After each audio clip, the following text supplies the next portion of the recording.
Centennial, an NBC project, a very long and involved project. It was done in 1978 and 79. Yes, it was, yeah. And what did you do on that? I played a character in one of the, I call them episodes because there was, they went on forever. Well, there were 12 parts to that. Parts, yeah, there were 12 parts. I played one of the parts. It was the Colonel Skimmerhorn story, which was based on an actual incident in which a renegade ex-cavalry officer inflicts a great deal of damage in terms of a raid on an Indian camp. And he was really an evil bastard, and I loved it. One of the nicest things about it was that I was the only guy in the entire film that had a real beard. And I loved it because all the rest of them were going crazy with the glue, and it was hot and sticky and itching. And I would sit there and laugh at them and just stroke my beard. Where'd you film it? We filmed that in Colorado, in Greeley, Colorado. And that was, I worked the first time there with Mark Harmon. One of his very first things was that particular episode of Centennial. And that was a pleasure because I had known his father very well. And it was kind of wonderful to see the son getting off the ground. His father, Tom Harmon. Tom Harmon. Not quite as good a football player as me, but, a nice fellow otherwise. But he even made a movie of his own. Yes, he did. Tom Harmon of Michigan. Right. Yeah. Because it was a 12-part series or show, did you shoot in consecutive order, or how did they do it? I think they did. I'm not positive to that, but I think that they did because it was easier that way to control the changing weather conditions. I think they tried as much as they could to do it that way because they shot some of it in Texas and some of it in Colorado, and I'm not sure exactly how that balanced out. And was it true to the James Michener book? Very much so. Very true to the James Michener book. I think it was one of the biggest productions for its time, wasn't it? Well, it was huge. Yeah, it was. You can imagine 12 hours of cavalry officers, and of course I love westerns. I started to do westerns at just the time when westerns went out of vogue. I did several pieces of Louis L'Amour's, and Louis L'Amour always was a dear friend of mine, always kind of liked me because he thought the Westerners were really Easterners who came west. So the true Westerner was an Easterner, and he always liked the thought that I was, I didn't play a cowboy as though he had just been born under a sagebrush in Colorado. So I had done 3 of his projects, actually, and as motion pictures, and really hoped that would be the rest of my career. I really wanted to just do Westerns. I thought, this is the best. You get up, you put on the same costume every day. You don't have to shave. You don't have to worry about your shoes show, whatever. I mean, it was the best way to work. And then you work with all these great guys, that we talked about, Dub Taylor, Elam, all the great cowboy guys. Was James Michener on the set at all? We met him, but he wasn't on the set for this particular. I met him, but I did not. He wasn't on the set for this particular one. I understand that he was on several other times, so. Would you say that this was kind of like the beginning of the huge miniseries? Well, I don't know whether it was or not. Did Walper's Roots come before that? I'm not sure. I think Centennial may have been. It may have been the beginning of that. I think it was original at that Well, there time. was no way, which is wonderful. The idea of the miniseries on television, I think, is marvelous because it brought to the screen lots of things that would not have been done ever as motion pictures. It could not have been done ever. At least not have been done in a way that would have done justice to the material. Because like I mentioned, Roots is a very good example. Could not have been done as a motion picture, in my opinion. And Centennial certainly could not have been done as a motion picture, and captured all of the scope of the book.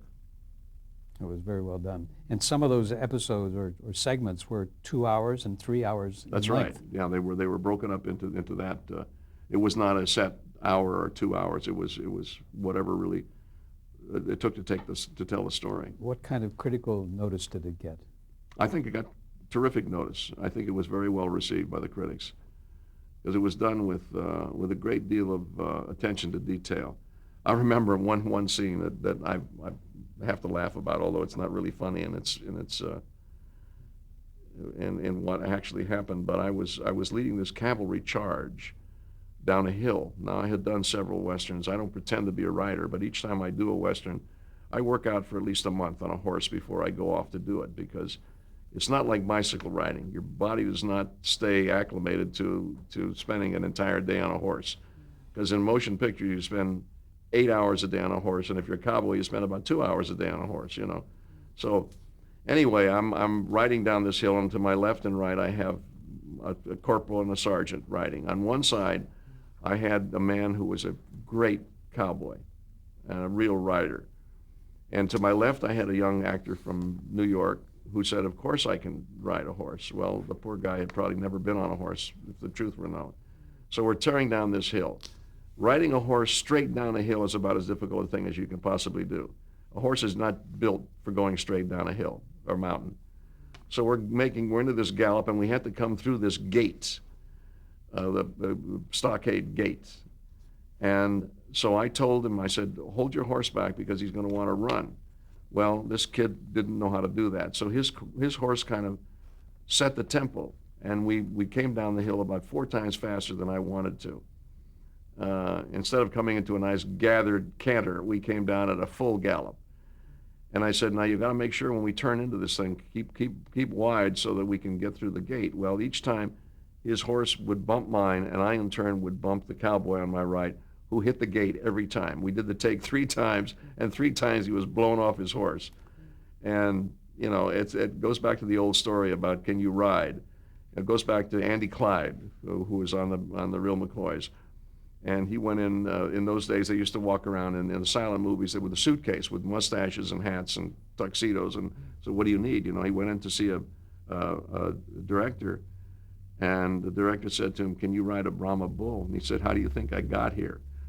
So I think that's one of my favorite actor stories, you know. That's actors, we can always do it. You know, ice skate, of course I can ice skate.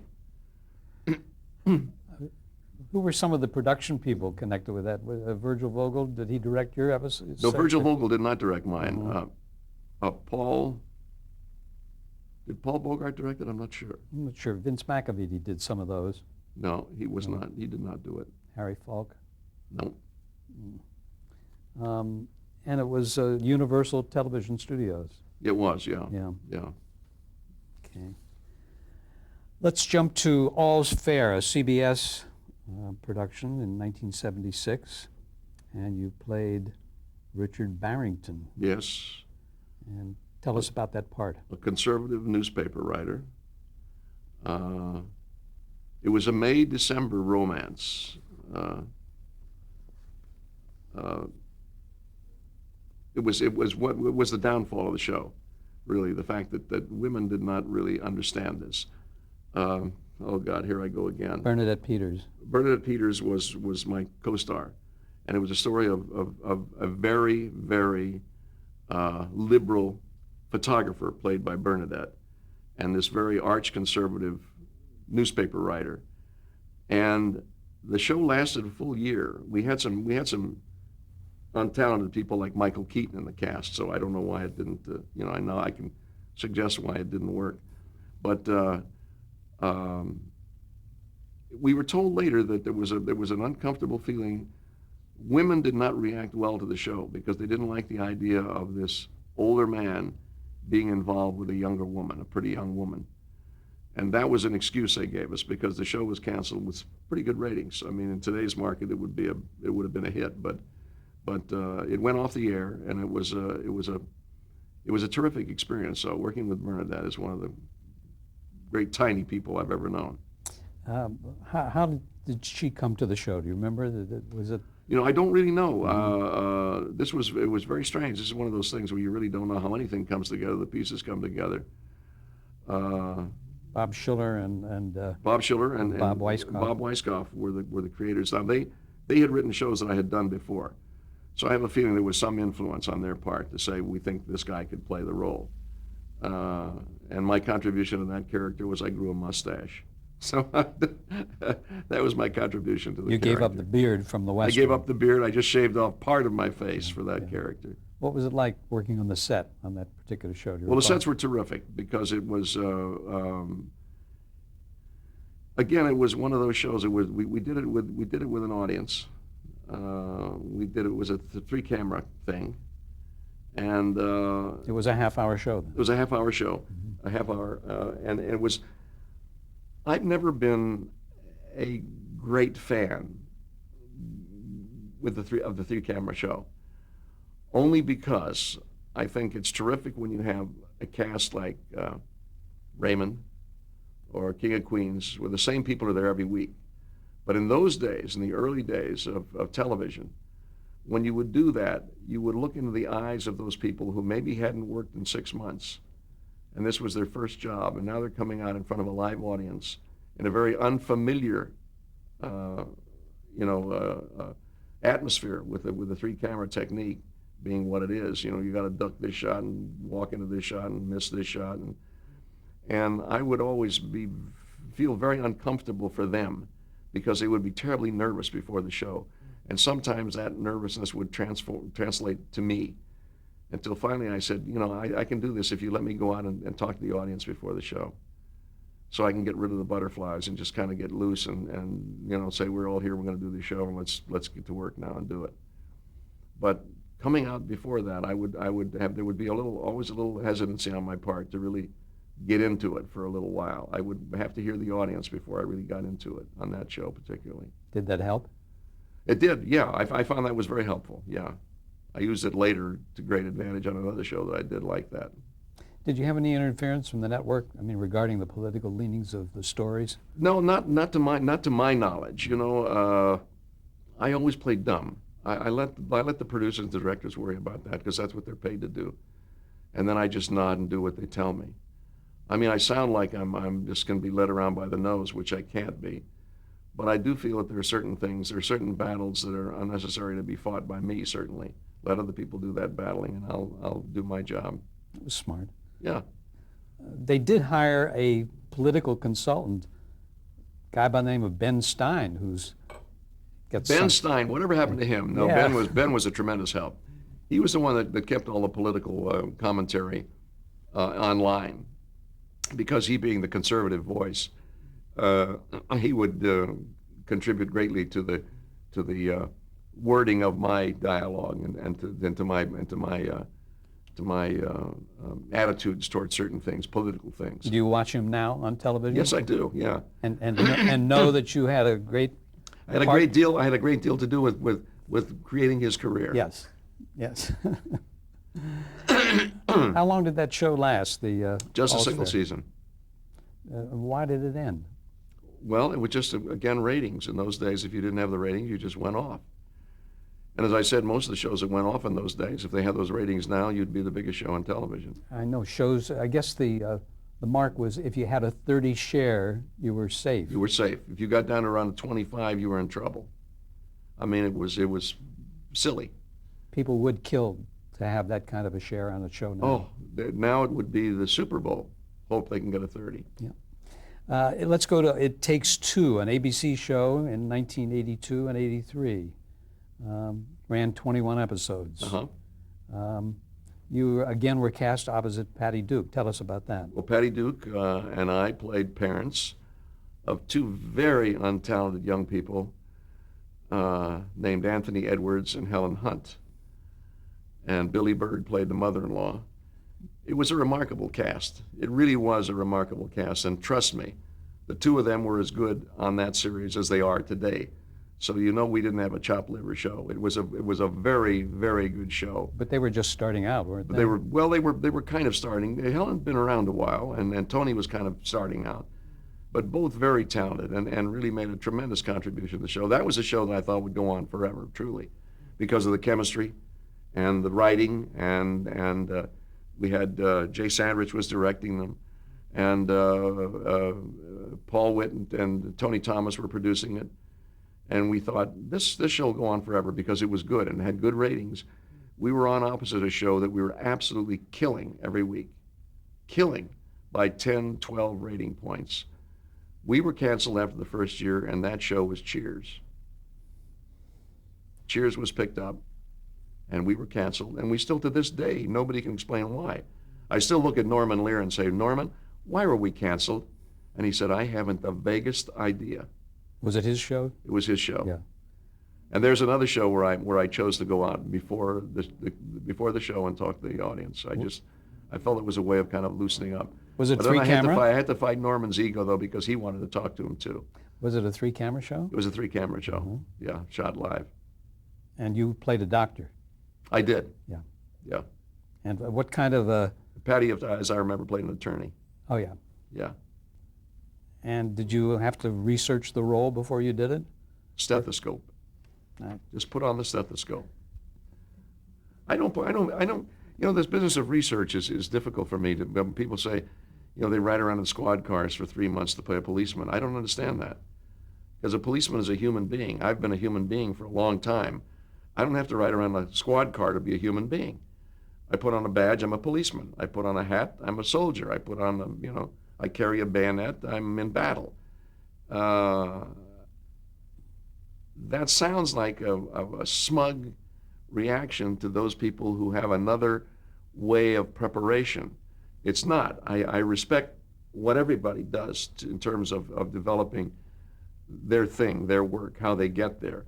It's just something that I don't, it's not in my computer. I don't understand it. I'm an actor who goes on the set and does the job, and when I get in the car, I'm going home. I'm going home to play with my kids. I'm going home to hug my grandkids. I don't think about it. I think about it probably, I wake up at 5 o'clock in the morning sometimes, and I lie in bed and think about the day's work.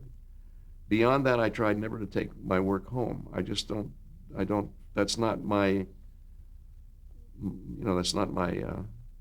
process. Is that because you've depended upon your own chemistry to bring something to a part? I think that's true. All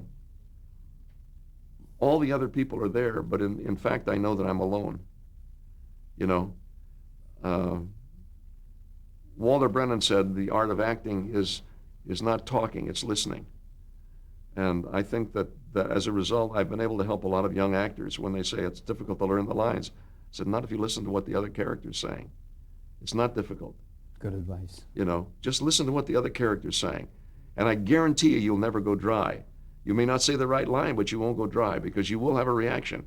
As a human being, you'll react to the line, whatever it is. And I found that to hold myself in good stead in that respect. That when I get a script, for example, I try to learn the script as a play.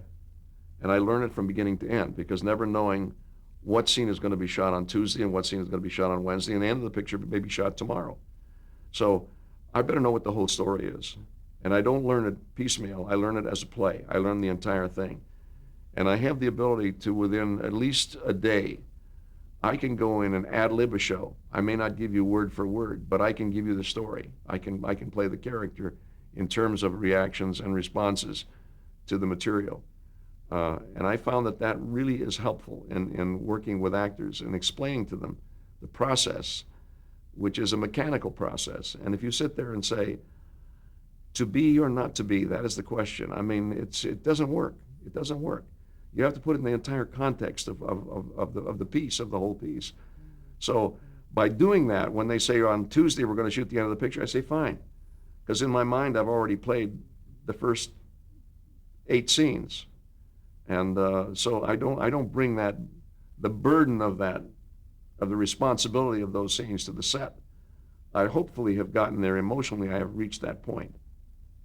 That approach has stood you in good stead, as they would say, because I would hope so. I can't remember ever seeing you in anything that was the least or slightest embarrassment. Well, now, did you see Devil Dog Hound of Hell? I missed it. The Evil. Tell us about Patty Duke. She's a wonderful lady. Yeah. I really, again, here I go, Mr. Goody Two Shoes. Yeah, but what about acting, in terms of acting? Oh, in terms of acting, she's fabulous. She's fabulous. She has this little routine that she would go through before every show. I'm getting sick, I'm going to throw up, I'm so nervous. I say, Patty, knock it off. For Christ's sake, you've been doing this since you were born. But she really does kind of go through that process. And then she walks through the door, and here it comes. It just pours out. She, again, is I've been blessed with working with some of the most generous performers, I think, in the business. I mean, again, She's one of those generous performers who just gives you so much that in terms of listening and not talking, you are really truly a reflection of what she's presenting. I mean, you know, that's, as I've grown older, I've realized that I am a reflection of how my friends perceive me. And as I lose my friends one by one, I lose a little bit of me. And as an actor, I realize, playing back on that as an actor, you are as you're perceived by your supporting actor, whomever that is, and in whatever scene it is. So when you get good people to work with, you're just better. You have to be better. Was it the same feeling with Helen Hunt? I mean, was she? Oh, God, yes. God, yes. Did you know then that she was a very talented person? I certainly did. And I wrote her a letter to that effect. And I said, something very special is going to happen to you. I don't know what it's going to be. Never in the world did I think it would be an Academy Award. Never in the world did I think she would achieve the success as an actress that she has. But I always knew that she had it. In terms of not achieving it, I thought that people were so stupid they wouldn't recognize it. Not that she didn't have it. I wanted to ask you about Anthony Edwards, too. Did you have that same feeling about him? Not so much with Anthony, because he was rather shy.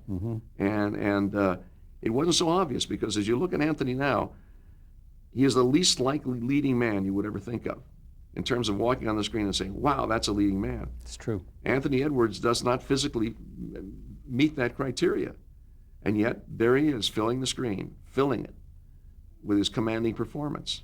Yet you look at him and you say, this is not the best looking guy I've ever seen. He's not the tallest guy, he's not the, you know, he's got the biggest, whatever it is, but he fills the screen. And it was not as evident with Anthony as it was with Helen. There was a very special thing about her. She just had a style that was different. Her style was so different. I think she showed that on her TV series that she did. Oh, yeah.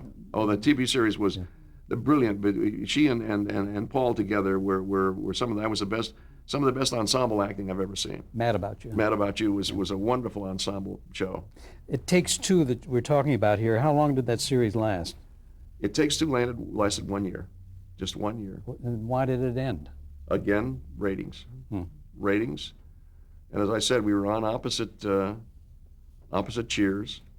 We beat them every single solitary week. Cheers was picked up, and we were canceled. And we were stunned. I must say, to this day, I'm stunned. I'm happy for Helen that it was canceled, because she would not have become a movie star and probably would never have won an Academy Award. You know, and Anthony would never have been the star of ER. So good things happen. Good things happen with cancellation. You know, when Slattery's People was canceled, Bob Wise was directing The Sand Pebbles. And Bob Wise had come to my agents and said, I would like to consider Richard Crenna for the role of Captain Collins in The Sand Pebbles.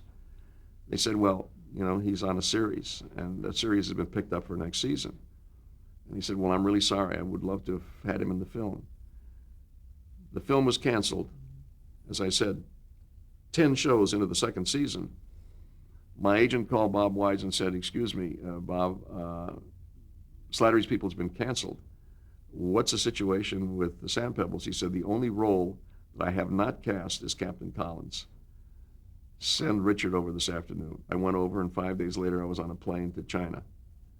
So working with Steve McQueen. Working with Steve McQueen. So you know, again, not little goody two shoes, but as an actor, really, you have to be.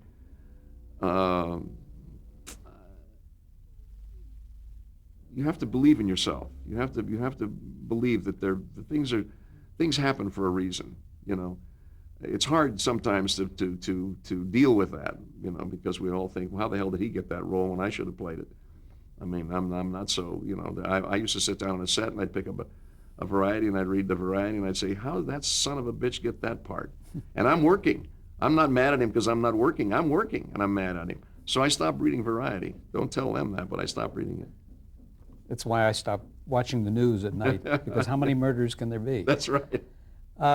You did do a very interesting feature in the 80s, and that was a Body Heat with Kathleen Turner. Very sexy picture. Yeah. How'd that come about? Well, that was interesting. and that's a woodpecker outside. It's Yeah. okay. Larry Kasdan called my agent and said I would like to talk to Dick Crenna about playing this role in Body Heat. How that came about, I don't know. He'd seen me do something, I guess, that had called to mind the character that he might find useful in his film, and sent me the script. And I read the script, and this is the honest to God truth. I read it and I said, this is trash. I mean, this is a dirty picture. This is really a dirty picture. And my wife said, I don't think it's so dirty. And I said, well, it is. You know, look what happens here. And I'm naked in bed, and this guy comes and he does that. And she said, oh, Christ. He said, well, would you have a meeting with Larry Kasdan? I said, well, I have a meeting with anybody that wants to hire me, because I think that's the least I owe them is the courtesy of sitting down and talking to them and be appreciative of the fact that they wanted to use me. So I sat down and we met at a restaurant, and in about 15 seconds, I changed my mind about the nature of the film and the direction the film was going to take. The tastefulness in his presentation of the material was so obvious to me that I had no worries. This was not going to be a trashy film. And yet I think it's probably one of the sexiest films ever shot. I mean, there was a couple of love scenes in there with Bill Hurt when he breaks through the door and Kathleen Turner. That's about as sexy a love scene as I've ever seen. And that you don't see open mouth kissing and buttocks rising and falling and all that crap that you watch now. And so I was really thrilled to be in that film, really thrilled, because it was done in a very, very interesting way, because Larry, having written it, as he was directing it, he had already edited the film in his mind. So I'm used to going in and doing the master scene where we play an entire scene. Then the director says, well, we're going to do coverage. We'll do a close-up here, and we'll do a two-shot here, and we'll do a close-up there. We do a scene, and we start the scene, and Larry say, cut. Well, aren't you going to finish the scene? No. I don't want to be in this shot for the rest of the scene. Okay, I mean, this was like the first day. So then I'd get into the bed, and I'd get out of bed, he'd say, cut.